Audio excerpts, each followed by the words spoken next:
Hello everyone, this is doctor Jeevesh Yadav. तो according to NCISM syllabus हम लोग रसशास्त्र में सज्ज कल्पना पेपर फर्स्ट के मोस्ट इम्पोर्टेंट 25 जो टॉपिक हैं वो अपन देख रहे थे, और इसी कड़ी में हम लोग आज बात करेंगे टॉपिक नंबर 13 के बारे में। स्टार्ट करते हैं तो आज की क्लास। तो यहाँ पे अपन बात करते हैं रसबंध। ठीक है, तो रसबंध के विषय में क्या बोला गया है। तो जिन जिन क्रियाओं द्वारा पारद की चंचलता एवं दूरग्रहत्व का नाश होता है उस क्रिया का नाम बंधत्व या रसबंध है। ठीक है, तो जिन जिन क्रियाओं के द्वारा पारद की चंचलता एवं दूरग्रहत्व का नाश होता है उस क्रिया का नाम क्या है, बंधन या रसबंधन है। पारद बद्ध होने पर अपना द्रव्य रूप छोड़ देता है तथा कठिन चूर्ण रूप में परिवर्तित हो जाता है। तो जब पारद बद्ध होते हैं तो अपना द्रव्य रूप को छोड़ करके कठिन चूर्ण रूप में परिवर्तित हो जाते हैं। पारद में 25 प्रकार के जो बंधन है वो आपको देखने को मिलते हैं। इसके अलावा हिंगुल से पारद निष्कासन के विषय में यहाँ पे बताया गया है, तो इसको थोड़ा देख लेते हैं कि हिंगुल जो है वो पारद का प्रधानिक खनिज है। हिंगुल क्या है, पारद का प्रधानिक खनिज है। हिंगुल से प्राप्त पारद सर्वथा शुद्ध सप्तकंचुक आदि दोषों से रहित होता है तथा समगुण गंधक जीर्ण पारद के समान होते हैं। अतः संस्कारित पारद के अभाव की स्थिति में हिंगुल से निष्कासित जो पारद है उसका उपयोग श्रेष्ठ कर बताए गए हैं। हिंगुल से पारद प्राप्त करने के लिए ऊर्ध्वपातन की क्रिया की जाती है। इसमें क्या करते हैं, एक पत्थर की खलर में हिंगुल का चूर्ण बना लेते हैं और इस चूर्ण के समान भाग हम लोग अदरक सुरस या नींब का सुरस लेकर के थोड़ा थोड़ा करके डाल करके खूब अच्छी तरह से मर्दन करते हैं। जब जो ठीक है अच्छे से मर्दन करेंगे, चूर्ण शुष्क हो जाएगा। जब चूर्ण जो है वो शुष्क हो जाएगा तब उसे क्या है, डमरू यंत्र या ऊर्ध्वपातन यंत्र अथवा तिर्यक यंत्र में रख करके मध्य से तीव्र अग्नि दे करके प्राप्त कर लेते हैं। 250 ग्राम हिंगुल के लिए 2 घंटे की अग्नि पर्याप्त होती है। हिंगुल से पारद की प्राप्ति हेतु तिर्यक पातन यंत्र का उपयोग सबसे उत्तम कहा गया है और इसमें पारद की क्षति की संभावना कम से कम होती है। ठीक है, तो ये चीज़ ध्यान में रखना है। फिर जो अपन लोग देखे थे, ठीक है, उसको थोड़ा सा रिवाइज कर देता हूँ मैं। जैसे कि स्वेदन यंत्र, स्वेदन संस्कार जो है वो स्वेदन दोला यंत्र में करते हैं। ठीक है, इसमें अपन त्रिकटु 116 पार्ट त्रिकटु, सेंधव, राई, चित्रक, मूल, अदरक, मूली ये लेते हैं। इसी प्रकार मर्दन संस्कार अपन इसमें करते हैं तो खलव यंत्र में करते हैं। ठीक है, 3 दिन तक मर्दन करेंगे। इसमें भी 1/16 पार्ट अपन सेंधव, ठीक है, गृह धूम, स्टिका चूर्ण, गुड़, जला हुआ ऊन ये लेके करते हैं। मर्दन संस्कार तब तक खलव में किया जाता है। इसमें घृत कुमारी लेंगे। ठीक है, घृत कुमारी मल दोष के लिए, त्रिफला अग्नि दोष के लिए और चित्रक मूल बीज दोष के लिए। उत्थापन संस्कार जो है 3 दिन तक किया जाता है। ठीक है, दोले यंत्र में। इसमें 1 भाग पारद, सुहागा, सेंधा लवण, ठीक है, और कांजी लेते हैं। इसके अलावा पातन संस्कार तो हमने देखा था। ठीक है, तिर्यक पातन, अधपातन, ठीक है, तो उसमें अपन पातन कराते हैं।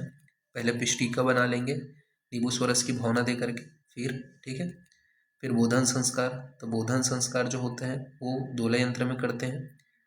इसका बात करें तो इसमें अपन सृष्ट अंबुज का प्रयोग कर सकते हैं, यानी कि मूत्र, शुक्र, शोणित, सैंधव का। नियमन संस्कार जो है वो कांजी में 3 दिन तक स्वेदन करके किया जाता है। इसमें पान पत्र, लहसुन, सेंधव, भृंगराज, ठीक है, इमली, इनका यूज़ किया जाता है। दीपन संस्कार जो है वो अपन उसमें स्फटिका, काशीस, टंकन, काकमाछी काली मिर्च, सेंधव, सिगरू इनका प्रयोग करते हैं। तो ये आपको ध्यान में रखना है। फिर कुछ पारद की कल्पनाओं के विषय में बात करते हैं, जैसे कि जारण। क्या होता है जारण? तो जारणा ही नाम गालन पातन व्याप्ति रेखेन गृहस्थ घन हेमादि रसस्य पूर्वावस्था प्रतिपन्नत्व, यानी कि जारण उसे कहते हैं जिसमें पारद गालन पातन आदि क्रियाओं के बिना ही ग्रास लिया हुआ अभ्रक, स्वर्ण आदि औषधियों को जीर्ण कर ले तथा अपने पूर्व स्वरूप में बना रहे तथा पारद की मात्रा तथा भार में वृद्धि न हो तो उसे अपन क्या कहते हैं, जारण कहते हैं। तो भार में वृद्धि नहीं होती है, न ही मात्रा में वृद्धि होती है, ठीक है, अपने में पूर्ण रूप से वो समाहित कर लेते हैं। तो ये क्या है, जारण कहलाते हैं। इसमें बताया गया है द्रुत ग्रास क्षय एवं जारणा, यानी कि पारद में द्रुत ग्रास का क्षीर्ण या जीर्ण हो जाना जारणा कहलाता है। तो जारण अलग है और जारणा अलग है, ठीक है। तो ये चीज को याद रखना, जारणा में क्या हो रहा है, क्षीर्ण हो जा रहे हैं, जबकि जारण में कोई भी चीज क्षीर्ण नहीं हो रहा है, जितना चाहिए उतना ही है। तो इसका जो पासवर्ड है ना वो भी जारणा ही रहेगा,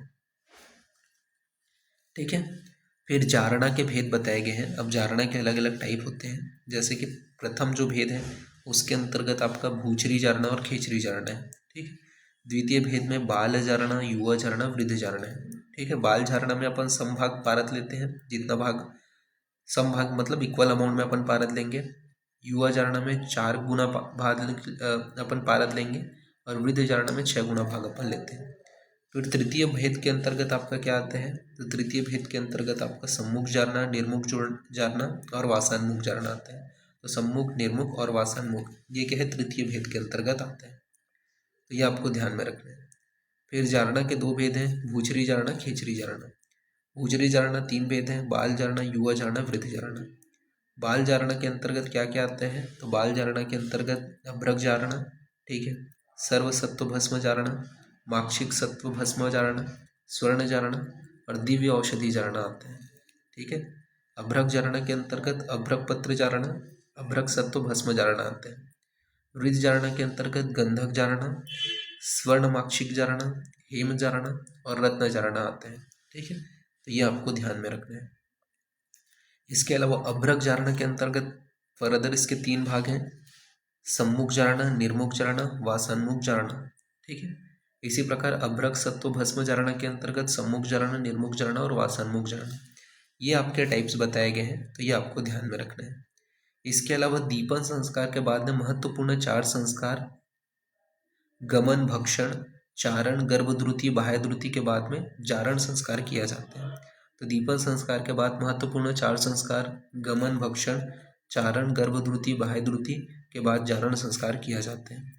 ये 5 संस्कार जारण के अंतर्गत आते हैं। फिर जारण के विषय में बात करते हैं, तो जारण क्या होते हैं, तो सेतु, गंधादि निक्षेपातम तत्र विशेषतः गंधा जार्यते यतु जारणा तदि होचेत, यानी कि विभिन्न यंत्रों की सहायता से पारद में गंधक आदि द्रव्यों को जीर्ण करना, यानी कि पाचन करना या जलाना जारण कहलाता है। पारद में रोग नाशक शक्ति तथा रसायन गुण उत्पन्न हेतु 6 गुना गंधक का जारण अवश्य करना चाहिए। तो पारद में रसायन गुण तथा रोग नाशक शक्ति के लिए 6 गुना जो गंधक है उसका जारण अवश्य करना चाहिए। शुद्ध पारद में विविध धातुओं के बीज को विलीन करने की शक्ति को बढ़ाना या उत्पन्न करना जारणा कहलाता है। तो शुद्ध पारद में विविध धातुओं के बीज को विलीन करने की शक्ति को बढ़ाना या उत्पन्न करना जारण कहलाता है। विभिन्न प्रकार के वीड़ों की सहायता से मुख तैयार होती है तथा बुभुक्षा बढ़ती है। तब पारद में स्वर्ण रजत आदि को अपने अंदर लेने में समर्थता उत्पन्न हो जाती है। तो ये यहाँ पे बताया गया है। फिर जारणा के क्रम के विषय में बात करते हैं, ठीक है। तो जारणा के क्रम में बताया गया है जैसे कि गंधक, अभ्रक और स्वर्ण माक्षिक सत्व।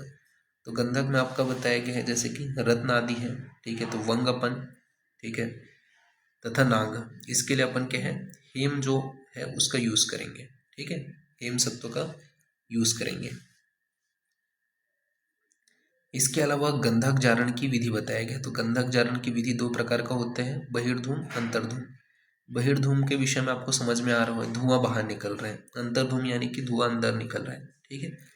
बहिर्धूम में क्या बोला गया है, तो बालुका यंत्र विधि से खुले मुख वाले पात्र में जो गंधक जारण किया जाता है, बालुका यंत्र आपको पता है ऐसे करके रहता है, ठीक है। ये यहाँ पे आपका लंबा वाला सीसी रहता है, ठीक है, पूरा ये बालुका रहता है, इधर से अग्नि देते हैं। तो बोला गया है वही है कि बालुका यंत्र विधि से खुले मुख वाले पात्र में जो गंधक जारण किया जाता है उसे बहिर्मुख गंधक जारण कहते हैं। इस विधि में गंधक जारण की क्रिया शीघ्र संपन्न हो जाती है। बालुका यंत्र के ऊपर एक मिट्टी या लौह का पात्र रखकर उसमें समभाग में गंधक और पारद रख देते हैं तथा अग्नि प्रज्वलित कर देते हैं। जब आधा गंधक जल जाए तब पुनः उसमें पारद के समान भाग में गंधक डाल देते हैं। इस प्रकार क्रमशः 6 गुना तक जारण कर लिया जाता है। तो ये क्या है आपका बहिर्धूम विधि के द्वारा जारण क्रिया। अंतःधूम के बारे में बात करें तो अंतःधूम में बोला गया कच्छप यंत्र द्वारा अथवा भूधर यंत्र द्वारा बंद कूपी या मूषा में गंधक का जारण किया जाता है। यह क्रिया मंद होती है। कच्छप यंत्र के पात्र में प्रथम पारद का आधा भाग गंधक डालकर उसमें गड्ढा करके पारद को डालते हैं और ऊपर से शेष आधा भाग गंधक डाल करके पात्र के मुख को भली प्रकार से अवरुद्ध कर अग्नि दे देते हैं। इस क्रम में सड़गुण गंधक का भी जारण कर लेते हैं। तो ये यहाँ पे आपका बताया गया है। फिर मूर्छना के विषय में बात करते हैं। तो मूर्छना में क्या बोला गया, तद विविधे भवदीन रसस्य व्याभिचारतः व्याधिघातकः यह स्यात् समतः मूर्छा बुधे। यानी कि गंधक या बिना गंधक योग के पारद में निश्चित व्याधिनाशक गुण उत्पन्न करना मूर्छना कहलाता है। तो गंधक या बिना गंधक के योग के पारद में निश्चित व्याधिनाशक गुण को उत्पन्न करना मूर्छना कहलाता है।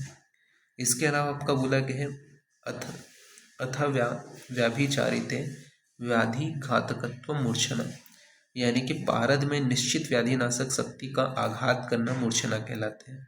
मूर्छिनता हरति रुजता, यानी कि पारद मूर्छित होने पर व्याधि को नष्ट करता है। मूर्छना विधि एवं लक्षणम, शुद्ध गंधक को शुद्ध पारद के साथ अच्छी प्रकार से मर्दन करने से पारद अपनी गुरुता एवं चपलता को त्याग कर देते हैं तथा कृष्ण वर्ण का चूर्ण रूप हो जाता है। इसी स्थिति को मूर्छना कहते हैं। तो शुद्ध गंधक को शुद्ध पारद के साथ अच्छी प्रकार से मर्दन करने से पारद अपनी गुरुता एवं चपलता को त्याग देते हैं तथा कृष्ण वर्ण का चूर्ण रूप हो जाता है। इसी स्थिति को मूर्छना कहते हैं। पारद जब अपनी गुरुता एवं चपलता को छोड़कर कृष्ण वर्ण का हो जाए तो इसे मूर्छना जानना चाहिए। यह अनेक वर्ण का भी हो सकता है, जैसे कि रस सिंदूर रक्त वर्ण का है। ठीक है। फिर मूर्छना के भेद बताए गए हैं। तो मूर्छना 2 प्रकार के होते हैं, सगंध मूर्छना, निर्गंध मूर्छना। ठीक है। जिसमें गंधक का यूज होगा वो सगंध मूर्छना, जिसमें गंधक का यूज नहीं होगा निर्गंध मूर्छना। सगंध मूर्छना के फर्दर 2 टाइप हैं, साग्नि निरग्नि, यानी कि जिसमें अग्नि का संयोग होगा वो साग्नि और जिसमें अग्नि का संयोग नहीं होगा वो निराग्नि। साग्नि के अंतर्गत आपका रस परपट्टी और रस सिंदूर आते हैं, निरग्नि के अंतर्गत कज्जली आते हैं। इसी प्रकार निर्गंध मूर्छना के भी 2 टाइप हैं, साग्नि निरग्नि। जिसमें अग्नि का संयोग होगा वो साग्नि, जिसमें अग्नि का संयोग नहीं होगा वो निरग्नि। साग्नि के अंतर्गत रस पुष्प रस कर्पूर आते हैं, निरग्नि के अंतर्गत मुग्धा रस आता है। ठीक है। तो ये आपको ध्यान में रखना है। फिर इसके बाद में गंधक जीर्ण पारद के गुण बताए गए हैं। ठीक है। तो जितनी मात्रा में अपन गंधक को उसमें मिला रहे हैं, जीर्ण कर रहे हैं, उसके आधार पे इसके गुण बताए गए। जैसे कि अगर समगुण गंधक का जीर्ण कर रहे हैं, इक्वल अमाउंट में डाल रहे हैं, तो आयुर्वेद प्रकाश के अनुसार बोला गया है कि शुद्ध की उपेक्षा 100 गुना फलप्रद होता है। ठीक है। तो शुद्ध की उपेक्षा 100 गुना फलप्रद बताए गए हैं, सामान्य रोगों का नाश करते हैं। ठीक है। ये क्या है, रसवंगकार के अनुसार बताया गया। ठीक है, कि सामान्य रोगों का नाश करते हैं। इसके अलावा आपका 2 गुना अगर आप करते हो गंधक का जारण, तो ये क्या है, सर्वकुष्ठनाशक है। तो ये आप रहने देना, इसको रहने देना, इसी बस को याद रखना आयुर्वेद प्रकाश के अनुसार। ठीक है। सर्वकुष्ठनाशक होते हैं। 3 गुना कर रहे हो तो क्या है, जड़ता का नाश करते हैं। 4 गुना गंधक का जारण कर रहे हो, ठीक है, तो विलिपलित कर ये खालित्य पालित है। ठीक है, खालित्य पालित्य का नाश करते हैं। इसके अलावा 5 गुना गंधक जारण करते हो तो 6 रोग का नाश करते हो, और 6 गुना गंधक का जारण करते हो तो सर्व रोग हर होते हैं। तो ये जो है आयुर्वेद प्रकाश के अनुसार बोला गया है। फिर मूर्छना के 2 भेद बताए गए हैं।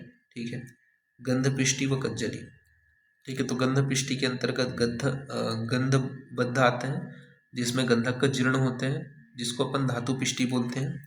इसी प्रकार कज्जली में परपटी, ठीक है, आपका रस सिंदूर, ठीक है, सर्वपिष्टि, स्वर्ण पिष्टि, रजत पिष्टि, ताम्र पिष्टि, ये सारी चीज़ें आ जाती हैं। फिर मूर्छना का फल बताया गया है कि पारद जब मृत हो जाते हैं तब देह सिद्धि को देने वाला होते हैं। तो पारद जब मृत हो जाते हैं तब देह सिद्धि को देने वाला होते हैं तथा मूर्छित होने पर व्याधि का नाश करते हैं। पारद को सेवन योग्य बनाने तथा साथ ही उसमें रोगों को नष्ट करने की क्षमता युक्त लाने के लिए पारद की मूर्छना की जाती है। इसके अलावा सुगंध मूर्छना अधिक निरापद एवं व्यापक रूप से प्रचलित है। ठीक है, मतलब सगंध मूर्छना ज़्यादा प्रचलित है। ठीक है, सगंध मूर्छना की प्रथम मौलिक कल्पना कज्जली है। इसके अलावा कज्जली से पुनः विविध प्रकार की कल्पनाएं जैसे परपटी कल्पना, पोटली कल्पना, कुपीपक्व, खलरी रसायन, ये सभी निर्माण किया जाते हैं। तो ये आपको याद रखना है। फिर पारद के मूर्छित जो रस औषधि हैं, ठीक है, जैसे कि खलरी रसायन के अंतर्गत कौन से आते हैं, तो कज्जली, त्रिभुवन कीर्ति रस, आरोग्यवर्धनी वटी, ठीक है, और आपका मुग्ध रसायन, ये खलरी रसायन के अंतर्गत आते हैं। परपटी रसायन के अंतर्गत रस परपटी, पंचामृत परपटी और श्वेत परपटी आते हैं। कुपीपक्व रसायन के अंतर्गत रस सिंदूर, मकरध्वज रस आते हैं। पोटली रसायन के अंतर्गत रस गर्भ और हेमगर्भ आते हैं। ठीक है, इसके अलावा पारदीय कल्पनाओं का आधार द्रव्य पारद है।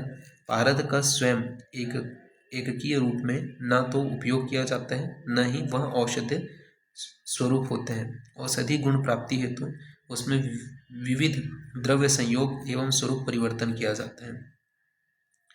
8वीं शताब्दी के पश्चात रसेंद्र मंगल ने नागार्जुन, मतलब ये आप उसके अंदर नीचे में हिस्ट्री में बताया गया कि कब कब बताया गया। ठीक है, इतना ही बस आपको ध्यान में रखना है। तो ये जो पार्ट है वो यहीं पे फिनिश होता है। नेक्स्ट क्लास में हम लोग आगे कंटिन्यू करेंगे। ओके, तो फिर ठीक है, थैंक यू क्लास।